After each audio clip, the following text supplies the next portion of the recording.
Hi mommy, so in this video I'm going to show you how to open up Safari on your MacBook, how to go to Google Docs, and how to download any document from your Google Drive. So my icons on my computer, I have them set up here on the left, but yours are probably going to be at the bottom. So if you bring your cursor down to the bottom, your icons will pop up there.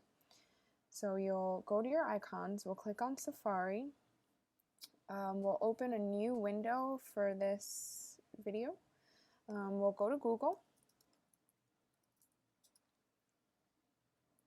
and then over to the right, these squares here, you can click on them, and then click on Docs, and it'll bring you to your Google Docs. So these are all my documents. Yours might look a little bit different, but you'll see all of them down here. If you want to if you want to open a new document, you would click here. But for this video, we'll use a document that I've already created. So say you just finished writing your essay, now you're ready to download it. You can go to File, Download, then you have all these options, but we can choose PDF document, and then it might look like nothing is happening for a second, but then you'll see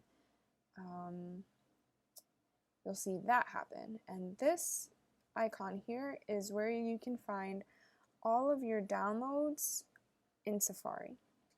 So if we click on it, it opens up all the things that we have downloaded in like either the past day or however long you have it set.